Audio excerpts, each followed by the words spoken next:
What's happening, friends? Welcome to Unlocked. It is episode 411 of your favorite weekly Xbox show. Ryan McCaffrey with Brandin Tyrell. We got a lot to talk about this week. The ESA apparently making some big changes to E3.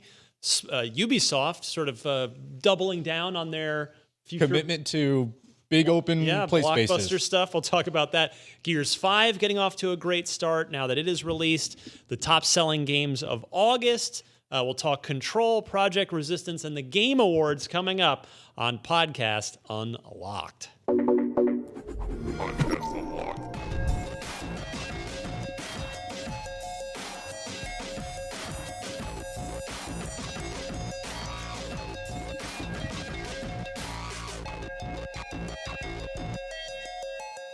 All right, my friends. Ryan McCaffrey here. Brandin Tyrell. Hello, hello. We're running the two-man game. Again. It's Nash and Stoudemire, the pick and roll. Okay. Yeah, 7 seconds or less Suns. Shout out to the last good era of Phoenix Suns basketball. It's been a while. Sorry. Arizona's just had a really rough time of it. Since forever. Yeah. One professional sports championship in however many combined seasons of... Who was it? That was the Cardinals?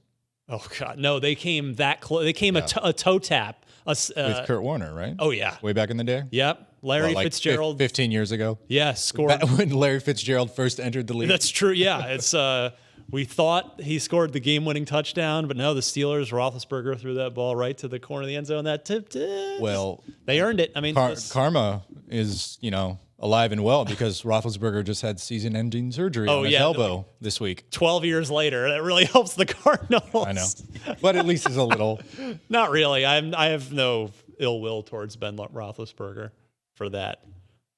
You people do. I don't know. It's fine. Welcome to the Sportscast. Hey, we where both we went, talk about. we went to Metallica S&M. We could talk about that. We did. No, we're going to talk about video games For an hour. Yeah. So the beginning of their set, I was a little unsure. No, we've got, it's a lot to talk about. Yeah, we got Miranda's out sick today. She just got back from TGS. And it's, it seems like it always happens to basically all of us. You get back from a big trip and your body just gives up. Yeah. Well, it's a combination of, con flu, just meeting so many interesting people and the germs that they carry. And then when you can't sleep, jet lag. Oh, yeah. Jet lag got me really good in Gamescom. I know Miranda was struggling yesterday. Yes. Yeah, I talked to her as well. And then, Destin's on assignment. Yeah. Mark's slammed with some stuff, so the bench was thin, and everybody's stuck with us. Was it thin, or was it just whittled down to the best of the best? You mean me and you? That's not the bench. That's the starting lineup. There you go. Anyway. We miss them. We hope Miranda's feeling better, and yes, we'll see Dustin next week. Yeah, quick programming note for everybody. I've gotten some requests on this online on social media. We will do a Gears 5 spoiler cast next week, and we'll do it as the last block of the show, so that if people haven't finished it or don't want to hear it, we'll do all the news bits, and then you can just bail and not miss anything else. But we'll do spoiler cast next week because there is a lot to talk about with that video game. With the Gears 5 video game. Yes. No longer Gears of War, just Gears 5. For now, we'll see. Rod still says it's the Gears of War universe, so we'll see if they reclaim the of War name next I know time. we did a segment on this like months ago, maybe a year ago, but I wonder if they drop Gears of War in lieu of Gears 5 for that confusion with God of War, GOW. Yeah, you never know. Maybe. Yeah, couldn't. And by the time Gears 6 is coming around, God of War 2 will probably be coming around for out of Sony. So who knows? Just the sequel. Yeah. Let's roll here with some news. So I wanted to start with this topic. So the ESA, the Entertainment Software Association, they're the outfit that puts on E3 every year. That is their basically major point of existence is to put on E3. So there's a little bit of a leak here. Don't know for sure if this is either necessarily 100% valid, but more so if it's actually going to happen. It's grain of salt territory right now for sure. But allegedly, the ESA is hoping to turn E3 2020 into a, quote, fan, media, and influencer festival that would feature, hang on, vomit a little bit. You get it out now Yeah. because it is going to stick in your throat. Yeah. Q-tainment, as in That is Q as in a line of waiting people. UE-tainment. And I hate the way that, like, I'm not besmirching the idea. I hate that tagline. Q-tainment. It's as bad as Apple trying to do slow fees. No. Ew. Those are just slow motion videos, guys. Yeah, pointed at yourself. Yeah. That's all it is. Well, yeah, that's the other piece of that puzzle, I suppose. But yes, feature Q-tainment, in other words, entertaining people in the line as they wait to play demos of games, and a Disney Fast Pass style system. So this is reported by GameDaily.biz, hat tip to them. The ESA's plans were revealed in a pitch deck intended for the lobbying group's members that was inspired and in response to feedback from publishers. So the very people paying fortunes for the booths at E3. Yeah. This is allegedly in response to direct feedback from the publishers. The ESA proposes that influencers and paid celebrity deals become more of a focus, with examples including, quote, members of the Los Angeles Lakers basketball team playing a basketball video game in front of fans or actors competing in a tournament, end quote. As for those attending the show, the ESA membership approved adding an additional 10,000 gamer badge holders, in other words, attendees. This would bring the total number of consumers to 25,000 at E3 and would potentially lead to an industry-only day on the Tuesday before the public gains access on Wednesday and Thursday. These 10,000 gamer badge attendees wouldn't make E3, of course, anywhere near one of the biggest shows in the world. We all know that Gamescom, which you can personally attest to from having just lived it, yes, is literally dwarfs. Literally 5 times the size of it. Yeah. 66,000 people at E3 2019 to 373,000 at Gamescom. Yeah. The plans also propose that a Disney Fast Pass style system be implemented that would allow users to, quote, register for a demo time window and come back later to avoid waiting hours at a time for a single game. So what do you think here, my friend? So there's a lot to unpack here. Yeah. There's a lot of different pieces to this proposal. And again, it might not come to pass. This is lots of ideas are thrown out every single year, and sometimes they stick. But, there is a little bit of credibility that can be lended to this because the ESA has been moving in this direction for a few years. Last year they opened up, I think, 5,000 more badges for fans. Yep. And then this year was about the same, I believe. On the surface, I'm totally fine with this. Yeah. I think this is good.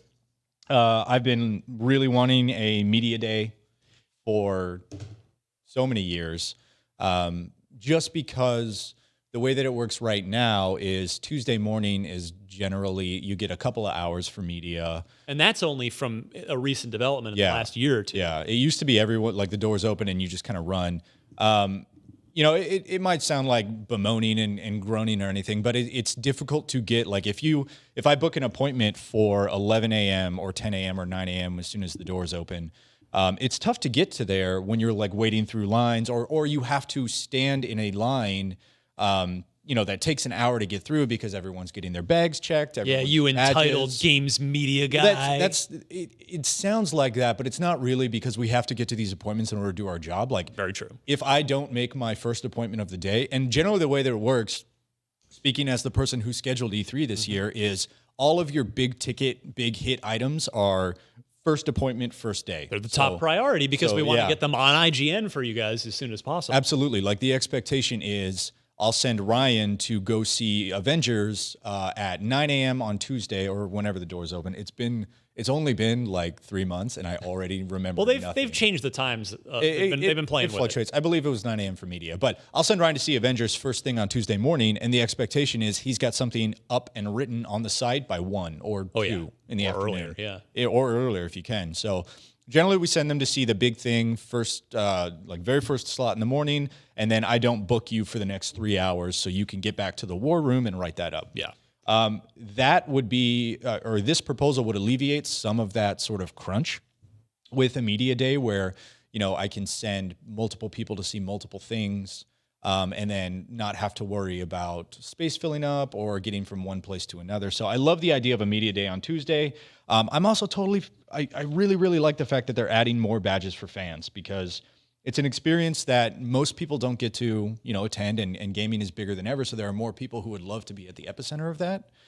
So 10,000 gamer badges is not anything to worry about, at least in our line of work. I know there's a lot of like, you go on Twitter and you see the games media sort of be like, I can't even get through the hallway. But E3 is nothing compared to Gamescom. If you see those pictures of Gamescom where it's just an entire hallway, and a big hallway, like 50, 60 feet across, shoulder to shoulder with people, and you have to get from point A, and point B is about a quarter mile down, that's difficult. But 10,000 is, I think, it's a good sweet spot, People get in to see stuff, and it doesn't really get in our way too much. I'm totally with you. I mean, I think this is the direction that I have wanted to see E3 go for a while. TGS does it this way, where they have a media day or two. I can't remember if it's one or two. And then they open up the gates to the public, and you charge people to get for attendance, and you monetize it, and that helps, that'll help the ESA fund it and help the publishers with their take recoup their costs for the extravagant booth setups that they have, and everybody can win, and this can continue to be a big profitable event. And because the more gamers you have there, the more naturally the more attention is going to come to the event. I mean, that's just basic. When you say more basic than that, when you say it helps the publishers recoup, you mean sort of that grassroots marketing by just getting more people hands on? No, I mean if they're getting a piece of the gate fees. Is that how it works? I would hope so, that it's not just the ESA pocketing everything. See, I would imagine it's that. You think so? I would imagine that publishers pay for the opportunity to get access to the ESA's sort of audience that they bring in, 60,000 strong. So I would imagine that is the value you spend, or you get for spending $100,000 to $200,000 on a massive booth. Like Ubisoft's booth is 2 stories tall, right? And it's the size of a small city block. Well, I mean, you Sony might be Microsoft right. Same way. I mean, I guess either way, it's sort of the point is it's the event can pay for itself. Sure. Whether that's whether the publishers are still part of the people or are one of the people investing along with gamers for the door fee, but it can help E3 survive and thrive. Yeah. Because we've been down this road before, 11, 12 years ago, when E3, everybody decided E3 is too expensive. It was at screw it, we're not doing this anymore. A gaggle of hotels in Burbank. And it was an airplane hangar in either Burbank or Santa Monica, and then a series of hotels. And it just the event, it was just like a fart in the wind, basically, as far as the mainstream press is concerned. Yes, Whereas with E3, USA Today covers it. All major mainstream outlets. Mainstream, yeah. It is a big moment for games, and we see that with us too. Like we are still considered niche or a trade site or an outlet publication. But even like when E3 comes out, USA Today comes by and interviews IGN, and CBS comes out. I was on NBC. I don't even remember what network. I think ABC. I did some. It was TV CNN, thing. wasn't it? No, I actually can't even remember. They were very nice. Yeah, I just don't remember which network it was. But we get the. I mean, that stuff happens. Yeah. To your point. So E3 is like sort of, at least for US, it's the one time a year where like the doors to mainstream media open. Yeah. And so just in and of itself, right there, like that is value for the industry, right? That's a service E3 provides. Yeah. You can go back and forth about, how relevant is E3 these days anymore, and what value is there to it. There are still opportunities for access to games that we just don't get throughout the year at E3. Very true. Right? Everybody builds up. They get that vertical slice nice and hot out of the oven, and they send it on down to LA, and that's really where we get a lot of our mid-year coverage from. Absolutely. I don't see that changing anytime soon, even with the, this focus more on fans and influencers and whatnot. There are still hundreds of press events throughout the year that, we fly out to or we make the trek to. But E3 is really, it has cultural relevance as sort of the epicenter of video games in North America. I mean, it's one time a year. It's our Super Bowl. It is our Super Bowl. I'd like to think the Super Bowl is my Super Bowl, but yeah, yeah. Just speaking as a football fan. But you already see this with Gamescom. Like Gamescom already has a media day. Gamescom is very much geared toward like 90, 85% of the attendance at Gamescom is fans. So, and granted, that serves all of Europe, and E3 really only serves U.S., like North America, but there's a large portion of Mexico and Canada that don't make it out for that show. But I just think it makes a ton of sense to have the media, have the industry day, let the business happen, and then bring in more fans and make it, because I'm going to date myself for the 7,000th time, but don't do it. CES was the closest thing to E3. Like CES in Vegas was like where games went to get showcased. This thing keeps floating away. You got a drifty mic going on over here. Yeah, it just keeps the mic arm is not wanting to play nice. But here, this way. Anyway, you got me. Thank you. Little on-site mid-show tech support. Yeah, I think we're good. But anyway, and it's like I would read EGM and I would just like, oh man, I would love to go there and just see all the new games. So this is back when you were just a little McCaffrey, just a little tyke, just a gleam in your eye. That's right. But that's it's. I would love for more gamers to get the opportunity to go to E3 because it is an experience. It is fun. I still love going every. I'm so privileged to get to go every year as part of my job that I'd love to have people be able to come and more gamers come and see, what Microsoft's got going on, what Sony's got going on, what Nintendo's got. I mean, it is an event and it is fun to be there. Like absolutely. It's a circus. You're in the eye of the hurricane. Yeah. Right. Like, it's. It's just fun. What I will say is if this is the direction they're going, then I am not 100% against the Qtainment, because think about E3, the structure of it, right? Once you're in the event center, you have West Hall, South Hall. Yes. Those are the two big exhibition Thank places. you. I was going to say expedition, and that wasn't the word I was looking for. Those are the two. Also. Those are the two big exhibition halls. So you wander around there. And then, there's some stuff in the concourses and the hallways between them and a couple of things in the lobbies to see. And there's a lot of stuff. Some meeting rooms upstairs. Yeah. But there's a lot of like pop-up tents and stuff outside. I know Sony always does like an MLB thing right in the very front. Oh, yeah.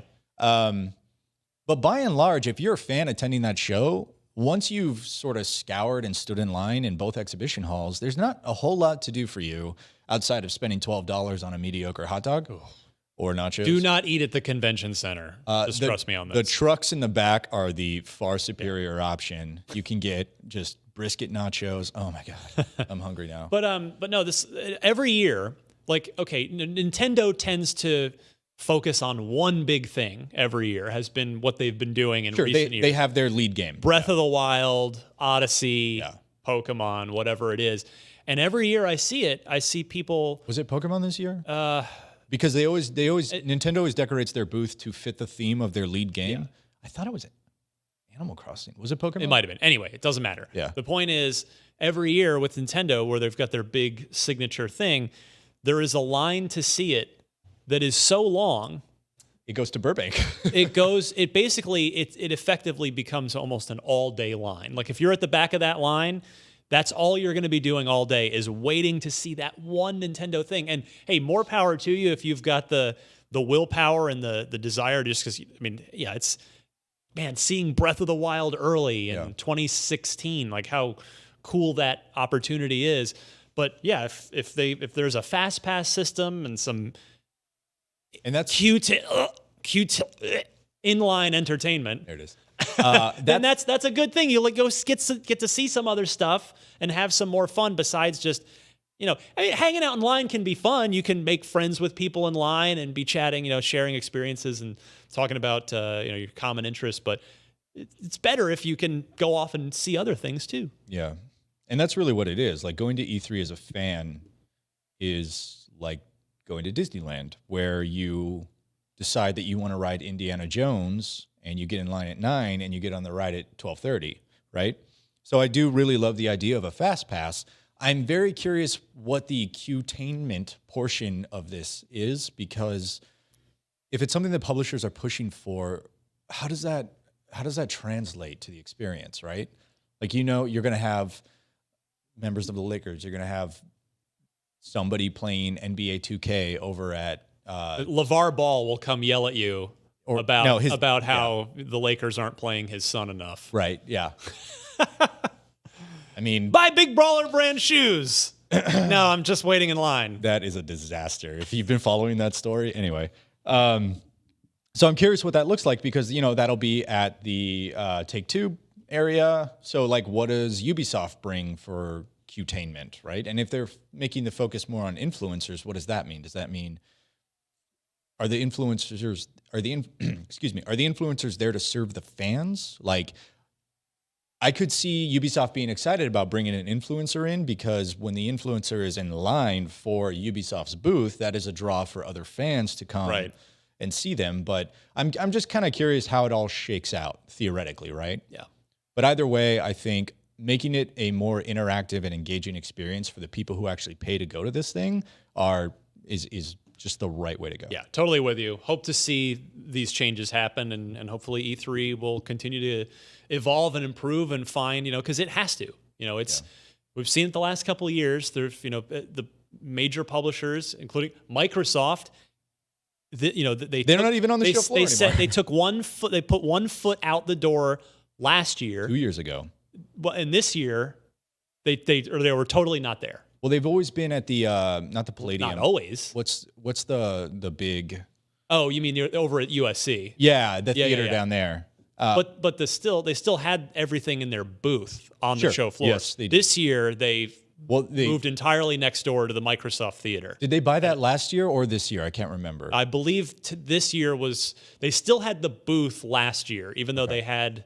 Anyway, it doesn't matter. Anyway, yeah. So it lends credence to the idea that, like, E3 is not serving the publishers anymore. It's too expensive for them for the return on investment, which is why Microsoft bought a theater. It was the Nokia theater. It was the Nokia theater. Microsoft they got owns a free Nokia. theater out of buying a smartphone company. Yeah, right.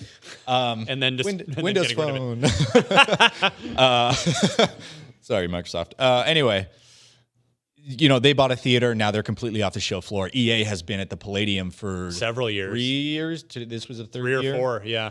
So they're out of pocket now as well. Like, Sony didn't show. And Sony didn't even see the need to show up. Yeah. So the ESA does need to do something to bring those publishers and first party back. And I wonder if these changes are turning it into more of a spectacle, or is what's going to bring them back. Yeah. So keep an eye on this. Also, ESA, if you could just not leak anyone's personal information from now on, that would be great too. Fantastic. Okay, also, so Viva la Media Day. Next up, I've talked a lot about how badly I want a new Splinter Cell game, and you won't shut up about it, but finally, I'm going to shut up about it. Finally, I've decided I no longer want a new Splinter Cell game. Well, let's not jump to conclusions, but we can do a pretty healthy hop. Talking to GamesIndustry.biz, Ubisoft CEO Yves Guillemot said no to the question of if the company would ever return to games on the scale of Assassin's Creed Unity, in which the main story can be completed in around 15 hours. As opposed to Assassin's Creed Odyssey, which is a 60-plus hour role-playing game. Can confirm. And he says, you reviewed it. Quote, "Our goal is to make sure you can have a Unity within an Odyssey," said Guillemot. If you want to have a story of 15 hours, you can have it, but you can also have other stories. You live in that world and you pursue what you want to pursue. You have an experience, many Unity-like experiences. And there's a whole lot of jargon. I mean, Ubisoft has been a publisher that's absolutely embraced the open world genre. I mean, there's no 100%, question. 100%, yeah.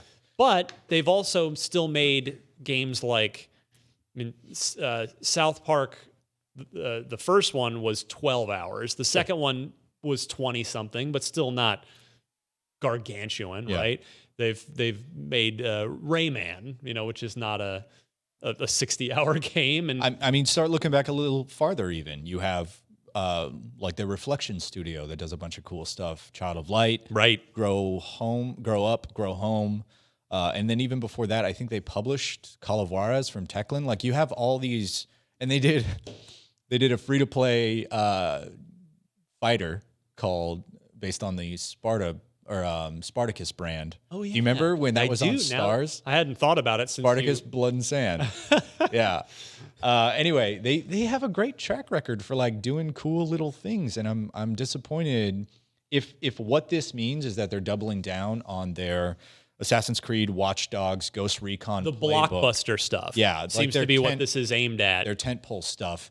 Does that mean that now Reflections becomes a support studio on those franchises? I really hope not, because, man, there's a lot of really cool little stuff that a publisher like Ubisoft has been taking chances on that you don't see from a EA or an Activision. Yeah, you know? I mean, what I hope this means is, okay, if their AAA blockbuster games are going to be in this mega mold, well, that either means Splinter Cell's a smart designer and design team is going to have to figure out a way to make Splinter Cell happen within that and still make it amazing, or Splinter Cell's just a smaller scale AA project with not as much of a budget, and it can be its own true little self without having to fit into this. So I'm not sure which of those fates I would prefer. And maybe, for all I know, it's not necessarily a zero-sum situation. No, I don't think it is. But, I'm not sure. I don't like either of those on their own. I would. If and when Splinter Cell's ever going to come back. If I'm putting money down on this, I would put it on the fact that Yves probably took this question on a earnings call or whatever and was speaking toward their tentpole franchises, saying that we don't have any interest in making an Assassin's Creed smaller than, especially, I mean, I rated Odyssey the highest of the series, right? I gave it a 9.2. I also think it's arguably the best in the series. And I wasn't alone. There was a lot of really good reaction to that. And so seeing the positive reaction from that, I don't think Ubisoft steps back from that direction. Sure. There's talk about the next one being what? Norse, right? Viking, yeah. Vikings. So again, you're talking about a game based on seafaring people that raid and pillage and plunder along, Europe's coast and America's coasts. So how do you shrink that down to a 15-hour campaign? You don't. So I do think they're doubling down on these tentpole franchises. Yeah. I don't think that's going to translate to them not taking chances or not doing smaller scope stuff. Yeah, I sure hope you're right. If it makes sense. Because, I mean, what would concern me about this is that, Ubisoft saying, okay, any game we're going to invest 30, 40, 50 million dollars in, which is what it can take to make a AAA game, then it's got to fit into this large scale, we're going to measure it in gameplay hours. Yeah. Like, I don't want to see that, because it doesn't have to be that way. So what do you want them to measure it in? Schmeckles? I want them to measure it in what makes sense for the game. Yeah. You know what I mean? Like, if it's a, a Control where it's a 15-hour, super awesome narrative campaign, great. That's a really good point. Like, we get those shit comments we get those comments all the time about how, great game, but it's only 8 hours. It's like, well, why not spend $60 on something that I can play for 60 hours? It's like, well, because those experiences aren't one-to-one. Like, no, a 100-hour Assassin's Creed Odyssey campaign, after you've done everything is a great experience, but so is something like Hellblade, which is a 6 to 8 hour great analogy, experience that is totally different, but I think equally as valuable. Yeah. Right. And who knows? I mean, he said the goal is to get your Unity experience in Assassin's Creed, so maybe you'll get your Splinter Cell in the next Assassin's Creed. You just you plug in and become Sam Fisher. That's who's in the Animus. It's Sam. Yeah, it's Sam. And he's going back to his ninja stealth ancestors. Yeah. In, Viking times. Oh man, it's a lot harder back then. Where are my night vision goggles? Oh man, so I don't know what Sam Fisher. So we'll see what happens, but Ubisoft's right from the top of the organization saying we are going to stick with big, broad experiences and try to have them be so big that they're cool, smaller experiences within those. So the Russian nesting doll of AAA video game development. Give me another Call of Juarez like Gunslinger, please. I don't actually think they'd even be involved because I think they were just distributing or publishing for Techland. But there was that bit of news that came out where the Call of Juarez brand congratulated Red Dead Redemption 2 when it launched and said something like, see you soon or something like that. So I was like, oh, so excited because Call of Juarez Gunslinger is a fantastic video game if you haven't played it. But I don't know that Ubisoft would be involved. I guess what I'm trying to say, Ryan, is... You want another Call of Juarez? Gunslinger. Okay. Gunslingers. Gotcha. With you. Back and better than ever. Sam Fisher is the gunslinger. All right. Gears 5, meanwhile, speaking of blockbuster games, off to a really great start. Microsoft issuing a press release saying, quote, Gears 5 kicked off the holiday season strong, attracting over 3 million players in its opening weekend and setting new records for Xbox Game Pass with the biggest launch week of any Xbox Game Studios title this generation. The performance easily doubled the first week's debut of Gears of War 4 and made Gears 5 the most played Xbox Game Studios title in its first week since 2012's Halo 4. That makes sense. Does it?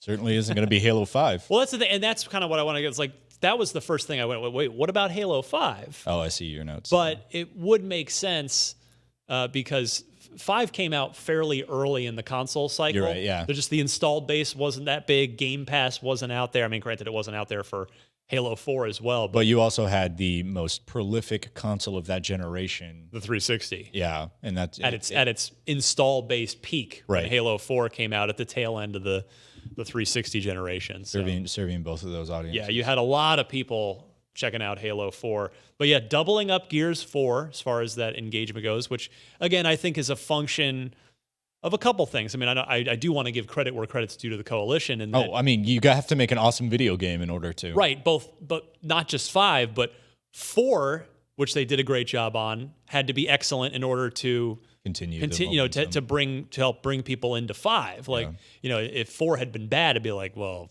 yeah, the last one was terrible. I'm not going to bother even game passing this. Forget it. Yeah. So, Coalition's done a great job with the franchise, but yeah, you got the Xbox is complete. It's they've dug themselves long ago now. They've long since dug themselves out of the early generation hole they were in. I mean, even we've talked about it a million times. The box doesn't even look the same anymore. Oh, no, they've completely erased. They threw away the playbook history. and wrote something new. And it's a shame that it took 3 years to get there. God, how long has it been? A while. Been a while. It's a shame it's took that many years to get to where we are now. And had they come out with this foot forward, who knows what it would look like, right? But I'm optimistic now moving into the next generation with the sort of turnaround that they've made and the strides that they've made. Yeah. And I think, to bring it back to Gears 5, I think continuing to have strong first-party titles like this is what they're going to need to build that momentum going into next generation. And we'll hear about it next year, right? Absolutely. So kudos to the Coalition. Great job. The game is excellent. My final review went up, by the way. Yeah. Combining my campaign review and Miranda's multiplayer review with an assist by Mitchell Saltzman, who did a nice, cool deep dive within the review about the microtransaction situation. Oh, cool. With Gears 5. So a really nice team effort, and ended up, it's not math. We didn't just average the scores. That's not, it's art, not science. But that doesn't make sense. You're just gonna have to live with it. I went with a 9.0 for the final score. Right. I just feel like I've given the campaign. Yes, I'd given the campaign an 8.8 because I just didn't quite. When I think about when I'm reviewing a game, and we have our review scale, and it is what it is, whether you like it or not. I think about the word. Yeah. We define each number, and of course that number has a 10-point range within it, 9.1, 0.2. But, a 9 is amazing, an 8's great, a 7's good, and on down the line. 6 is okay, 5 is mediocre, 4 is bad, 3 is awful? I think so. And I can't even tell you what 2 and 1 are. I've never used them. Lowest I've ever given was a 3. Yeah, I was in the 3s for, I believe, my first review here, which was Steel Battalion the Kinect one, which I think was called Line of Contact. The one that was the hybrid Line of Contact for 360, which again on paper it was such a great concept. Like, okay, was this the one with like the custom controller that you could was buy? the original. That was the for original. and that was for the original Xbox. It was $200, and you got that. Good Lord! I'm telling you, the controller was most of the size of my half of the table here. Yeah, no, I remembered it was like a MechWarrior controller. Yeah, with like 2 sticks on it, and then a 3-pedal foot pedal box. Jesus. And there were 40 buttons on it, including that super awesome. You had to flip the cover up and hit the big red eject button. What are you going to do with that after you beat the game? You hold on to it, and it's like it's a and then gaming history. You hold on to it, and they never make another game that uses it. They made an online multiplayer follow-up, so they did give you one other reason to use that controller on the original Xbox. Well, I suppose NASA could always borrow it. That's true. But anyway, I gave they brought Steel Battalion back again on the 360 with Kinect. Was that the XBLA one? No. It was a full regular retail price game, and it was you use the gamepad, but with the Kinect, you use the gamepad to do main controls, but then you would use Kinect gestures to do other things within your VT, your vertical tank, your mech. So you'd stand up to, I think, if I remember right, to look out of the sort of periscope thing with the just with the controller in your hand. You move it around move the VT around with your controller. But yeah, and then there were sort of some different swipe gestures to like hit different knobs and switches while you're like just steering and shooting and stuff with the gamepad. It was one of the few games that actually did the hybrid Kinect controller combo, but it was bad. It just didn't work. It was a bad game. That was the experience most of the time, I think. Sadly. I think, games that utilize the Kinect really well were, Dance Central. Case in point, Kinetic games, yes. right? Where you had Dance Central or, even Kinectimals. The Gunstringer. So I never played that, but I heard good things. Super about good. It. Yeah. Yeah, Twisted Pixel. But I'm so glad. I don't know about you, but I'm so glad we're past the sort of gimmicky phase of motion control. Me too. Even like the PlayStation the drumsticks. The wand. What the hell were they called? The Move. The Move, yeah. And PlayStation Move, the Kinect. The Wii did it right? You have a gyroscope and accelerometer in there. Gyroscope and accelerometer. I was trying to think of a joke, but I couldn't. You corrected yourself before I could get there. Yeah. You have a gyroscope and you have an accelerometer in the controller, and all their games are based off it in a simple way that works. So they did it right, and I'm so glad we don't have these weird peripherals staring at you while you sleep anymore. Both Xbox and PlayStation just doubled down on the core gaming experience, which is great. Yep. Anyway, Gears 5 9.0. We didn't average the scores. Is that where we came from? That's where we came from. I'm bringing us back. Okay. Back on the path. But no, I felt the campaign was super great, but not quite amazing. But the overall package, the total game, yes, I'm willing to say I think it's amazing. I think it's just a fantastic package, and great job by the whole Coalition team. I mean, I cannot wait to see. We'll talk more. Actually, I'm going to stop there because we'll talk more on the spoiler cast next week. So stay tuned for that. Okay, next up, top selling games of August. Let me guess.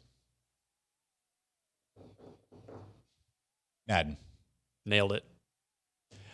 But here's what's interesting. What I think is interesting, there's a couple unique points of the NPD top 10 sales figures this month. First is that Madden is the top seller. Every year. Every year, except this year, it came out in July, and it was the number one selling game in July. They moved Madden's release date up, and this NPD, to me, explains why they moved the release date up, which was probably, by the way, hell on the developers. Oh, for sure. Because they instead of having their usual, effectively 9 months because you have like pre-production, and then there's certification testing, and then you're just done. So it's not, you don't actually develop. I mean, you do, but you've got to ship something in about effectively 9 months. Well, they start working on design docs for the next year Madden before it even ships. That's true. Pre-production goes, well before the release of the previous year. But yeah, I mean, But they had one this year. They that had is a truncated one development less cycle. month, yeah, because they put it out in July. But now it makes sense why. It's because July is dead, so they automatically get a ton of sales in July.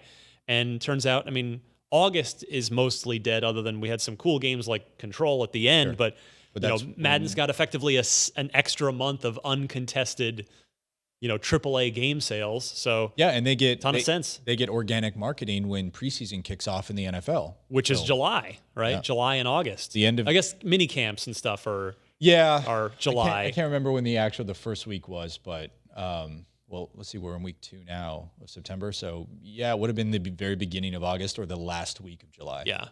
But yeah, so that's like another natural marketing milestone that they don't have to pay for, though. I'm sure they do. I'm sure there's some sort of NFL tie-in through commercials or with the NFL Players Association or something. Yeah. But so it's smart. Madden rolls on, and then rounding out the top 10. Well, the other surprise is number 2. Is it Minecraft? I feel like this is just the perpetual game. That but it is. But the thing is, it's Skyrim. It's just interesting. Jumped to number 2 out of nowhere. To my knowledge, Minecraft hasn't made any like significant new changes, or it hasn't. But a lot of streamers have started to adopt it.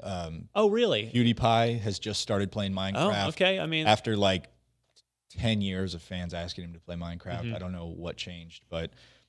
There's been a resurgence of Minecraft in the influencer community, which could probably account for I mean, that can definitely help fuel sales.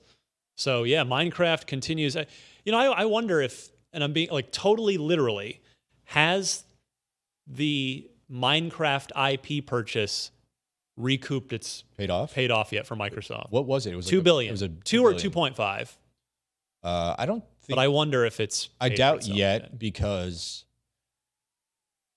I mean, if you're just going for the purchase price and not the development on the IP afterward, still probably no, because the Telltale Minecraft IP game, that didn't do so hot. You have Minecraft Dungeons coming up, which I actually played at Gamescom, and it's really good. It's really fun. Miranda liked it too. Yeah, it's a lot of fun. It feels like baby's first Diablo in a really good, endearing way. I'm fine with that. I'm not besmirching the Minecraft Dungeons experience. I actually really enjoyed it. So much so that I might actually pick it up and play with some friends. And there's been rumors of a Minecraft feature-length film at some point. I don't know if it's actually going to happen, but that could, if that takes off, that alone could could almost pay for the Minecraft IP purchase. Yeah. So it's been a good pickup, and to their credit, Microsoft has managed Minecraft smartly since they took it over. Absolutely, not walling it off and closing it down, right? Exactly. Like they still support every console, and they're doing it right, and not implementing silly changes like now it requires a subscription, or it's this or it's that. So I think we can look at. It's not part of Game Pass, is it? It should be. It's a first party. I'm not 100% sure. I don't know either, but I don't. So I go through my Game Pass list probably once a week, and I don't remember seeing Minecraft on there. Let me check. That would be a little bit of a surprise if it wasn't to me, but well, we'll have the answer in a second. But I guess the point I want to make, while we're again veering off on a slight tangent, it is Game Pass. It is okay. Is that I think for people that may be concerned about all these new studios that Microsoft bought, and is Microsoft going to just EA these things and ruin them, these studios? I think we can look at Minecraft as another fairly recent acquisition, and you can look, hey, no, Microsoft has let them be, and they're fairly independent. They have not meddled or ruined Minecraft in any way, shape, or form. So I'm curious to see we know Ninja Theory is doing Bleeding Edge next. Yes. They've got something else in the works. Wasn't there alpha supposed to be out? Did that happen? I feel like they had said at E3 it was happening at the end of August, and maybe it came in. I think it came in when. We'll have to check in on that. I'm not sure. Yeah, I mean, speaking out of turn because I'm not 100% sure, but maybe it happened during Gamescom, and I remember the gameplay team doing capture of it. All right, I'll check it later. But yeah, I suffice it to say, like, I am not super interested in that. I don't know about you, but It just didn't really grab me. I still love Ninja Theory as a developer, but that hasn't grabbed me. But there is something to be said for, them just doing whatever they want, right?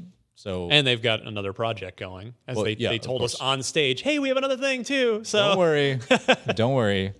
But yeah, so many studios now. I'm really curious to see sort of what the guiding hand of Microsoft does. Hopefully, it just continues to provide support rather than push. Well, the nice part, we've got a front row seat to one of them. It's a Double Fine, literally 3 or 4 blocks from here, 3.5 blocks away. Yeah. We'll just we'll be able to sort of keep tabs on them and see if things turn corporate and soulless. Something tells me as long as Tim Schafer is involved in anything, you're going to be okay. I think you're probably right. Okay, we are running out of time. Let me skip ahead. Just a quick mention: Project Resistance, that the 4v1 Resident Evil teaser from a week or so ago. Yeah, that was announced. We got to go see it and play it. Brendan Graver played it, and Matt Kim played it, and they both seemed to think they were pretty impressed. And it takes place on the outskirts of Raccoon City, and it is sort of similar in burbs function to Friday the 13th, Dead by Daylight. It is 4v1. So you've got the 4-player co-op, and then, as the teaser trailer had indicated, there's Mr. X is the villain sort of throwing all the switches and trying to stop. So are you like the dungeon master? Effectively. Okay, you're not actually Mr. X walking through like pummeling players. You might be. Cool. Yeah, we'll see. But there is a beta for that, closed beta, October 4th to October 7th. Sign up right now. The window to sign up is... Stop. Pause this video. Well, the window to sign up ends Thursday, the 19th. Oh, okay. So go on the official Project Resistance website. So if you look that up, you can get in on that. But that's a cool idea, though. I mean, it's for that series. It's exactly what Fable Legends was doing, except in the Resident Evil universe. Yeah, and I don't know. I think this will end better than Fable Legends. Well, it has to. Yeah. Like there's not a lower bar. But I think if any series could adapt this really well, like Resident Evil is one. And that's the thing. That was for me. That was part of what frustrated me a little bit with Fable Legends. Was like, oh, this just doesn't. I wrote a preview about it. It's still on IGN. It didn't feel like Fable to me. It sort of. In fact, my preview I think was titled "Fable Legends Forgets What Made Fable Great," and I detailed sort of everything it did. And from what we've seen and heard about Project Resistance here, it still very much retains the Resident Evil feel and the core of it. Yeah. So that series has enough clout to really pull this off, I think. Yes. I mean, what are the two things you need? You need a cool environment to load up with traps that your players can run around, and you need engaging bad guys. You've got mansions, police stations, sewer systems, hospitals, prisons, Arctic research bases. Like, you've got all these cool locales that Resident Evil has gone to before. And you've got Mr. X and Nemesis and Weskers, and it checks all the boxes. Yes, I think this does really well, and there's a big community for those games, so I'm sure they're probably trying to dip into that. Of course, hopefully it does well. It's a heck of a time to have a closed beta when in the heart of the new games season, the fall season. Get it out of the way just now. Embarrassment of riches of video games. If you go any later than the end of September, you're a fool. Yeah, but it is just a closed beta, so presumably the final release I would imagine will come in early 2020, much in the same way. I mean, Resident Evil 2 Remake this year came out in February, I believe. So I wonder if they'll be aiming for that same early in the year window that seemed to serve them well. I imagine so, especially a lot of these 4v1 communities are PC based. Mm-hmm. So I imagine they want to get the hot new thing for PC folks, and not solely PC based, but I imagine they want to get it out before the new console stuff starts dropping. Yeah. Attention is pulled away from the PC. All right. Last item up for bids on The Price is Right this week is the Game Awards. Hey. Come on down. Yes, the Game Awards will return this year. December 12th. Mark your calendars there. Interestingly, as for Xbox fans, it's taking place at the aforementioned Microsoft Theater at LA Live, right downtown there next to the LA Convention Center. So that is this very same place that Microsoft has held their last couple of Xbox E3s. And hopefully then that means that Microsoft will have some announcements and have some fun stuff to show at the Game Awards, and they're not just hosting the house party. Hopefully. Like here. Did you hear the hamster? Yeah. I think what this means is that they needed a theater and Microsoft has one. But you'd be crazy to think they're not wheeling and dealing in some degree. I don't think that means Microsoft has something awesome to show. I think that means that contractually Microsoft will get a certain amount of airtime to publicize their stuff. Maybe. However, I could see a sneak preview of Scarlet coming out. You think so? I don't think so. I think it'll be another one of those like 60, 90-second sizzle sexy trailer reels where it's just like, most powerful console ever made, makes cappuccino, does your laundry, like wow, this sounds great. One of those, yeah. My dryer just broke. This sounds awesome. Puts your kids to bed with a cradling soft hand. I imagine they get X amount of time just right off the top for hosting the event. Yeah. I'm sure they get paid for using the theater as well. But I imagine we maybe get a little Halo Infinite or you think or so? maybe, Yeah, okay. You're more optimistic. Maybe a than little I am. Scarlet. I'm not expecting anything substantial, but I could definitely see Jeff Keighley standing up there saying, and now we have a look at the next Halo game from 343 Studios, and it's a behind the scenes of developers talking with 20 seconds of new gameplay interspliced between cinematic stuff that we've already seen. I like your optimism, but this is, yeah.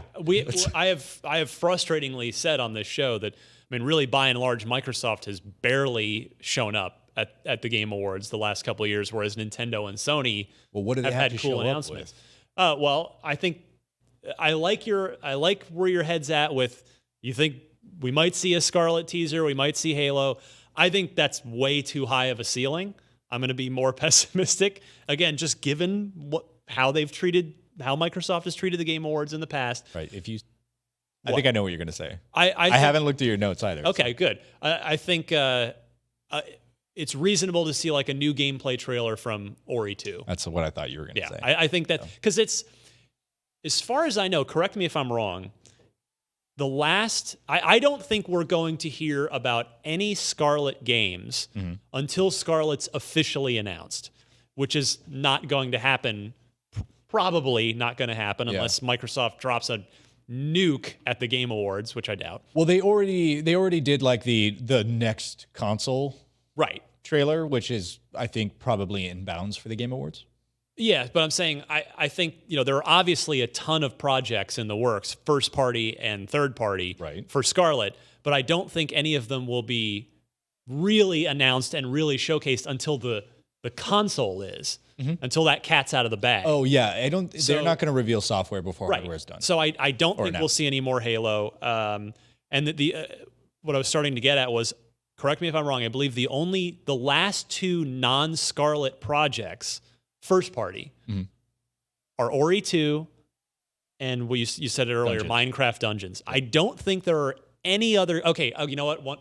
Psychonauts 2. Now that they've bought, but although that's coming out for PS4 as well. Similarly to like the In Exile acquisition, right? I guess Wasteland 3 Obsidian, is that same Outer Worlds. Yeah, new like first party Bleeding Edge. Okay, yeah, that's a good that counts. You're right. That one counts, but there just aren't many. No. There aren't many, and I would be very happily surprised, but I would be pretty surprised if there's any next gen stuff from Microsoft at the Game Awards. Really? Yeah, I don't know, man. Because think back 2 years, Metro Prime 4, we got a logo, no release date, no console specifics. But Microsoft's shown no interest in doing those kinds of things. Why they're in third place. Well, it's not why. It's not helped. But I don't know. There's a lot that you can do with smoke and mirrors, and we've seen that from Sony's playbook. Sony's had 5 games, 5 major games that they have marketed for a few years, 4 years. Yeah. They've made it work with great when they do show those off. Yes, they have great demos that get everybody super fired up, except for Death Stranding. Where that's more of a head scratcher. But yeah, you saw Ghost of Tsushima. Take Two. Ghost of Tsushima. Call Andrew Goldfarb. Yeah. Get him to correct. Use Take Two. We saw that 2 years ago, right? It's gone since. That's true. They've since acquired some, been just building that, acquiring talent with Andrew Goldfarb, who's now, vital, head of the studio, and instrumental to that development process. But you saw that. We got Death Stranding before they even had an engine. So I would hopefully not put it past Microsoft to put in that fairy tale music and then do a flyover of a magical British countryside. But we've been saying that for like the last. I know we keep hoping that happens, and eventually it will. How many E3s did we predict new Halo? And last year we finally were able to check that box. I seriously think we've said that exact thing about a Fable teaser for the last 2 E3s.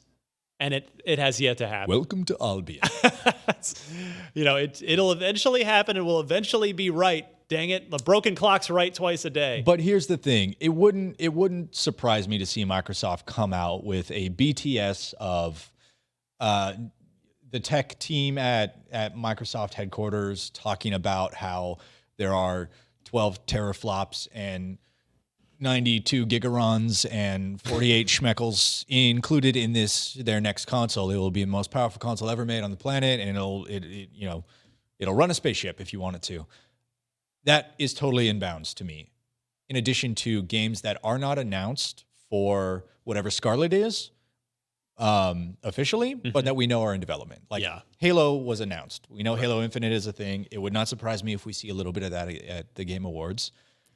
I would love to see a teaser for a game we know is in development. All right. I will, based on what you're saying, I'm gonna raise my ceiling of expectations. I'm not saying this will happen. I'm saying that I think the best case scenario, maybe Keighley convinces Microsoft to announce the inevitable Forza Motorsport 8 on stage at the game, which super pretty next gen cars are gorgeous car game.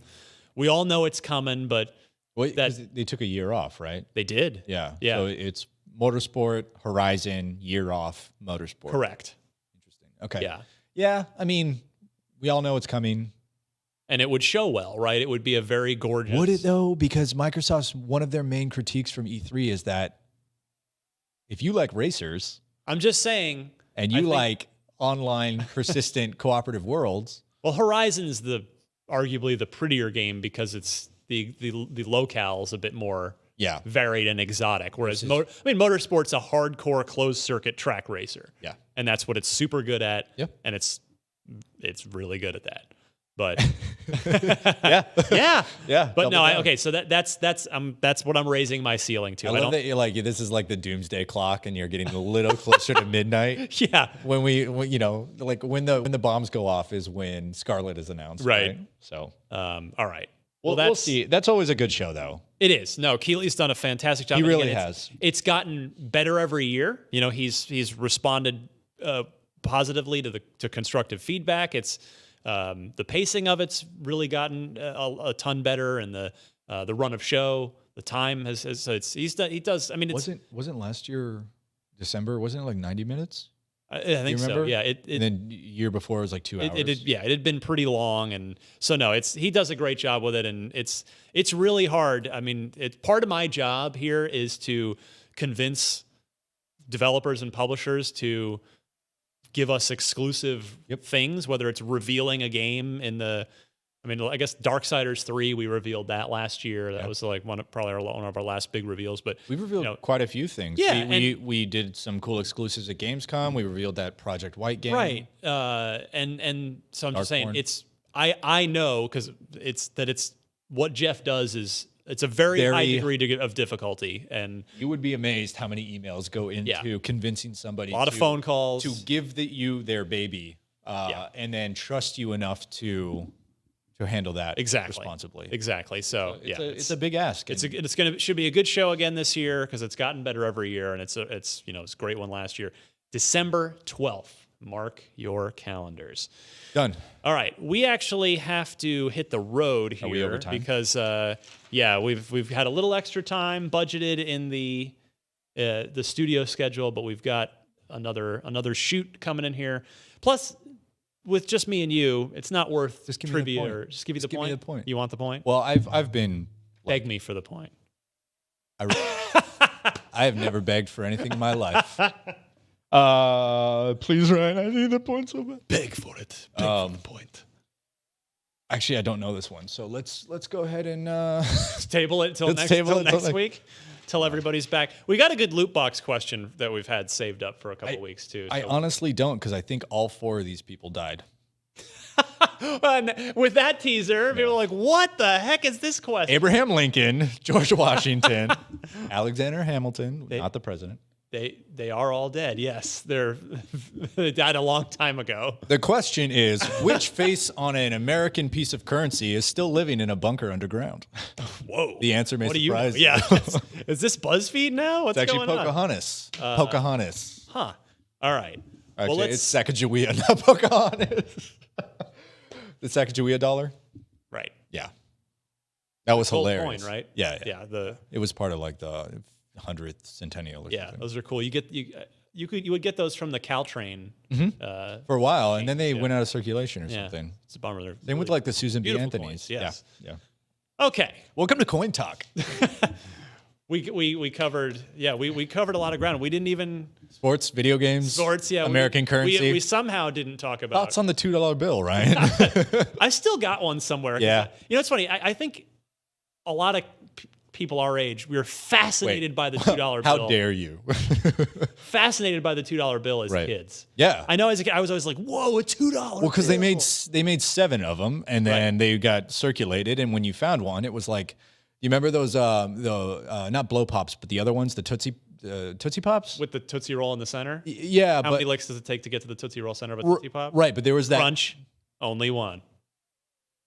Right, there was that that marketing campaign that went on the wrapper. There was a Native American shooting a bow and arrow at a star, and if your wrapper had that star, you could send it in. And I don't remember this. They would send you Tootsie Pops. Yeah. Interesting. Yeah. So there was this cool like urban legend marketing campaign going on, and I was not paying close enough attention to my Tootsie Pops. I guess not. But yeah, so it's sort of like that. All right. Stay tuned after the commercial break. We'll give our in-depth review of Metallica's S&M 2 performance. Yeah, up right after I don't this. think we have another hour. Yeah, no, we're not doing that.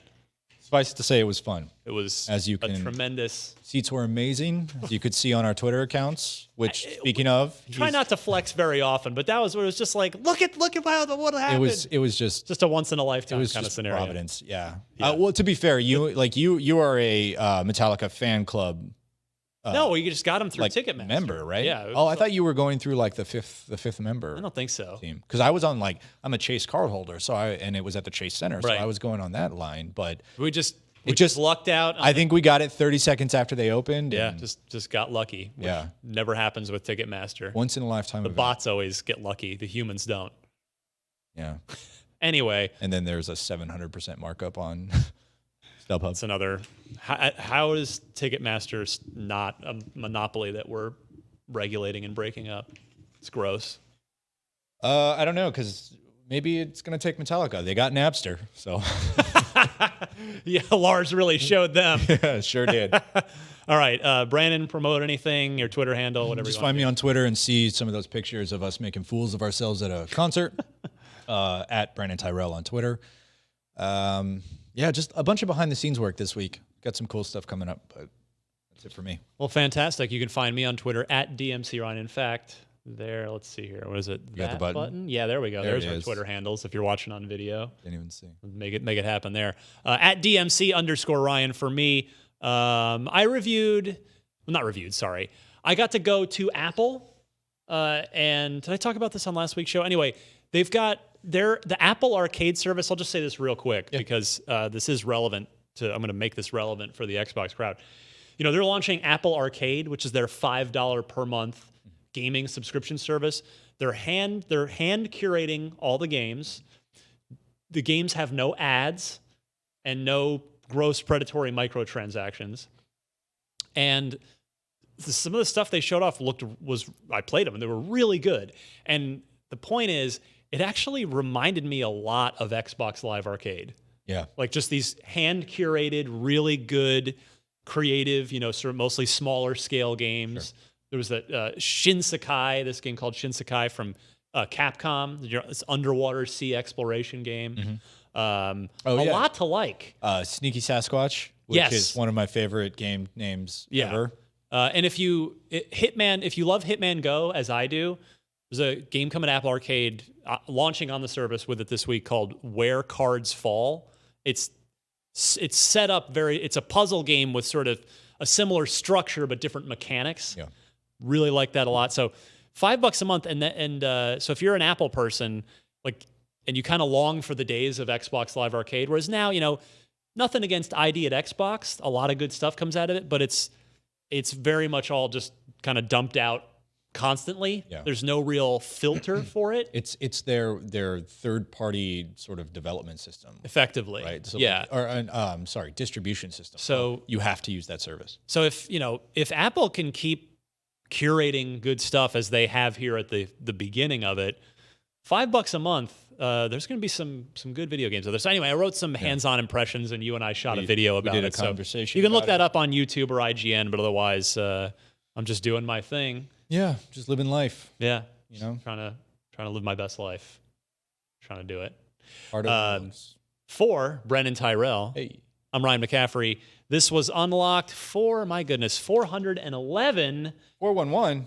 The 411 on all things Xbox this week right here. How did I miss that at the beginning? That's why he gets the big bucks, folks. Thank you for tuning in. Let's see here. Where is my music? Let's get out of here. We will see you guys next week. Bye.